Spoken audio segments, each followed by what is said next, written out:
Exotica পাই গৈছোহি এখন hanging bridge. Hi hello' নমস্কাৰ, আপোনালোকক মোৰ নতুন এটা ভিডিঅ'লৈ স্বাগতম জনাইছোঁ। ভালে থাকক আৰু মোৰ ধুনীয়াকৈ ভিডিঅ' চাই যাওক। ডিব্ৰুগড় ইউনিভাৰ্চিটি পাৰ্কত সোমাই মই আপোনালোকক অলপ বেলেগ বেলেগ ধৰণৰ দৃশ্য দেখাবলৈ চেষ্টা কৰিছোঁ। কেনেকুৱানো ডিব্ৰুগড় ইউনিভাৰ্চিটিৰ পৰিৱেশটো, মেইনলি পাৰ্কখনৰ। ইয়াতে এটা আপোনাৰ ৰংঘৰ ষ্টাইলৰ এটা বনোৱা আছে পাৰ্কখনত ধুনীয়াকৈ। এই ৰংঘৰটোৰ ওপৰৰ কেনেকুৱা ধৰণৰ পৰিৱেশ ওপৰৰ পৰা দেখাবলৈ চেষ্টা কৰিম। এই ৰংঘৰ অৰিজিনেল ৰংঘৰটো নহয় দেই, ওপৰত একো চাবলৈ নাই তেনেকৈ।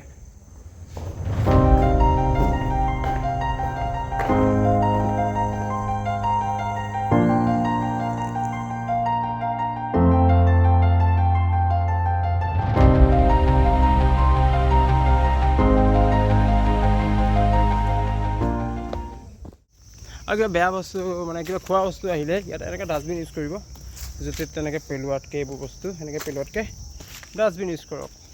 চ' আমি এতিয়া ওপৰলৈ উঠিছোঁ, ধুনীয়াকৈ বনাই থৈছোঁ একদম। ৱাও,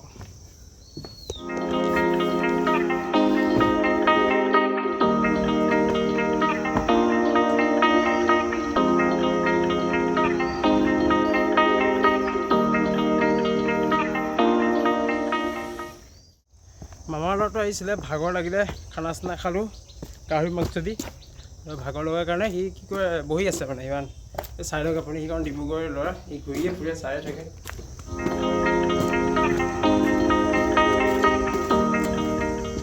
কাজিৰঙাৰ পুৰা এশিঙীয়া গড় এটা প্ৰতিমূৰ্তি সাজি থৈছে। আৰু এখন আপোনালোকৰ এখন ধুনীয়াকৈ এখন ফাইটাৰ জেট নিচিনা এখন বনাই থৈছে। চব ভিউটো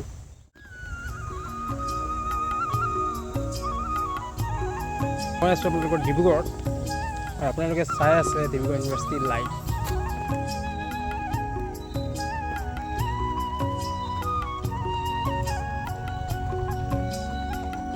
বনাই থৈছে গোলক এটা বনাই থৈছে। গোলক চাওক, এইটো গোলক অষ্ট্ৰেলিয়া, বুজিছেনে, ইণ্ডিয়া। এইটো গোলক পাৰ্কখনত ভূপেন হাজৰিকাৰ মূৰ্তি আছিলে, চোৱা নহ'ল, ইফালে চোৱা হ'ল। বৰ ধুনীয়াকৈ ৰাখিছে দেই, চফা। এতিয়া আহি আমি পালোহি ব্লুজুম এক্সোটিকা পাৰ্ক। ব্লুজুম এক্সোটিকা পাই গৈছোহি। এইটো গেটখন, এতিয়া টিকেটটো কাটিম। টিকেট কাটাৰ কাউণ্টাৰ কেইটা টিকেট? হা 30 দুটা দিয়কচোন, দুটা 60 ৰুপিছত দুটা টিকেট, মানে এজনৰ 30 ৰুপিছকৈ কাটি ল'লোঁ টিকেটটো। এতিয়া টিকেট লৈ সেইফালে যাম। চলো, সেইফালে চবফালে ৰেষ্টুৰেণ্ট আছে, ৰেষ্টুৰেণ্ট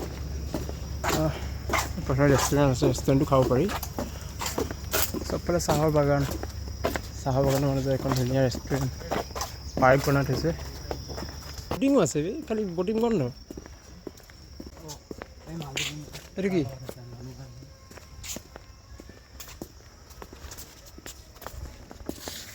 জঁপিয়াব পাৰিবিছা কি? চাহ বিকে নেকি?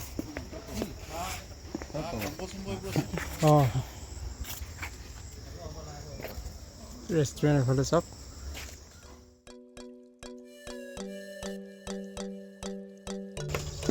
নাইট ভিউটো ভাল লাগিব, লাইটিং চিষ্টেম আছে ইয়াতে। লাইটিং লগাই আছে, এতিয়া আবেলি টাইমত ইমানকৈ ধৰিব নোৱাৰি।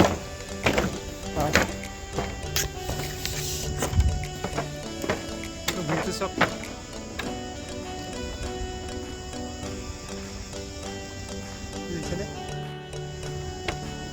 ৰাতি ভাল লাগিব।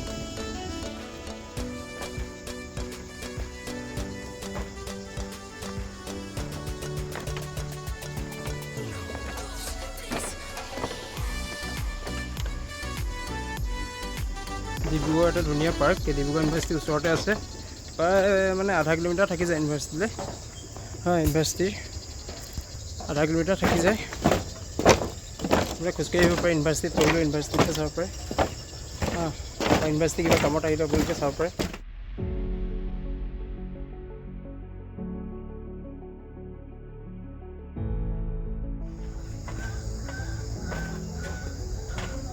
পানী বটল এনি টাইম লৈয়ে থাকে, মানে পানী নহ'লে থাকিব নোৱাৰে।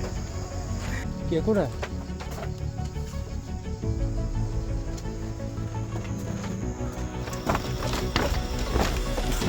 বাগানৰ মাজত এটা ধুনীয়া পৰিৱেশ গঢ়ি তুলিছে, ভাল লাগিছে। এইফালে দেখিছেনে এখন স্কুটাৰ থৈ দিছে, পূৰা চলাইছে, ফূৰ্তি কৰিছে।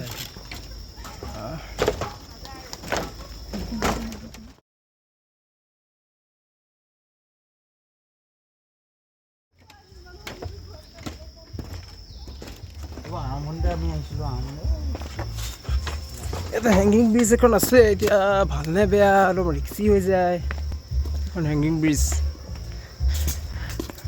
বাগানৰ ওপৰত হেংগিং ব্ৰিজ বনাই দিছে দেখিছেনে, খালি এখন উঠাৰ ৰিক্স আছে।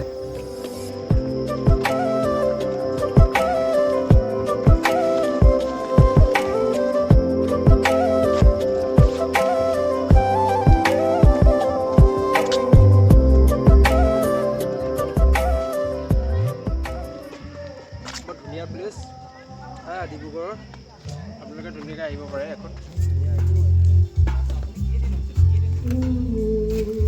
ওপৰলৈ উঠিবলৈ চেষ্টা কৰিছোঁ ৰিক্সত। ৰাতি হৈছে কাৰণে ভিউটো আপোনালোকক ধুনীয়াকৈ দেখাব নোৱাৰিম, তেতিয়াহ'লেও চেষ্টা কৰিম কিমানটো আপোনালোকক দেখাব পাৰোঁ।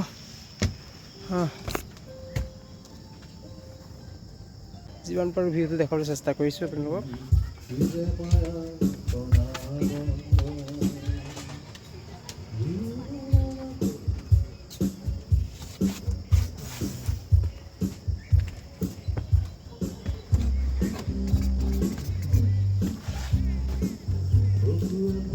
কিমান ধুনীয়া একদম দৃশ্য দেখিছেনে ওপৰৰ পৰা চাবলৈ। ৰাতি হৈছে কাৰণে অকণ মোবাইল দি কৰিছোঁ, চ' অলপমান ভালকৈ কোৱালিটিটো বেয়া হ'ব পাৰে, কিন্তু দেখিছে কিমান ধুনীয়া লাগিছে ন পৰিৱেশটো। চাহ বাগিচাৰ মাজত একদম ধুনীয়া ওখ ওখ চাংঘৰ। মই চাংঘৰৰ ওপৰতে উঠি আছোঁ এতিয়া, চাংঘৰৰ ওপৰত উঠি আছোঁ। চবফালে লাইটিং কৰি থৈছে ৰাতি।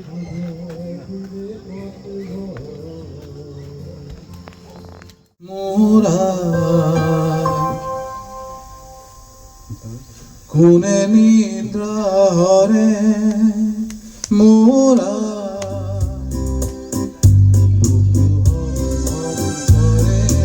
মই গৈ আছোঁ আপোনালোকৰ ব্লুজুম এক্সটিকাৰ আপোনাৰ স্বত্বাধিকাৰৰ পৰা ইয়াৰ বিষয়ে অলপ জানিবলৈ চেষ্টা কৰিম।